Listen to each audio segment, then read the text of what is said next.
Leibak Asigi Lona Yadaba Lup Taraga Taret Laothokpada, Manipur Dagi Taret Yaore. India Government ki Ministry of Home Affairs na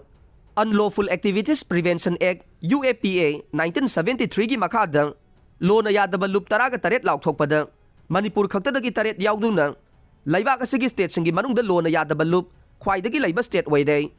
Hauji Ogjik Sathariba Lok Sabha gi question hour da, an star question way na Rajasthan gi MP. Chandra Prakash Joshi na hangba wahang singi paukhum piraduna India Government ki Minister of State in the Ministry of Home Affairs Niti Ainan Rai na khumlakpa hi ba paukhum man hai Unlawful Activities Prevention Act 1967 gi Section 3 Clause 1 gi makada Central Government na loop ama hektabu unlawful oire hai na laothokpa yai masi Leibak sin bathung na chatnaga nei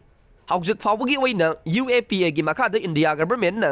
logi wangmada leiba loop sing hai na laothoklaba loop sing adude Manipur gi People's Liberation Army PLA amasung masigi Political Wing Revolutionary People's Front RPF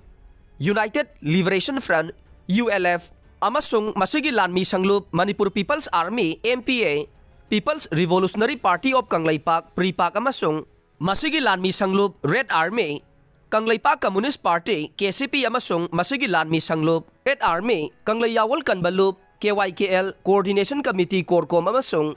Alliance for Socialist Unity Leibak asuk ne. Masida sunatana Student Islamic Movement of India SIMI, United Liberation Front of Assam ULFA, National Democratic Front of Bodoland NDFB, All Tripura Tiger Force ATTF, National Liberation Front of Tripura NLFT, Hini Threat National Liberation Council HNLC, Liberation Tiger of Tamil Ilam LTTE, National Socialist Council of Nagaland, Khablang, NSNK, Islamic Research Foundation, IRF, Jamaat-e-Islami, JEL, Jammu and Kashmir Liberation Front, Muhammad Yasin Malik Meksan, Sikh for Justice, SJF, Popular Front of India, PFI, Jammu and Kashmir Democratic Freedom Party, JKDFP, Muslim League Jammu Kashmir, Masarad Alam Faction amasung Tehrik-e Harian Jammu and Kashmir hairiba lupsing asini haina paukhum pikhe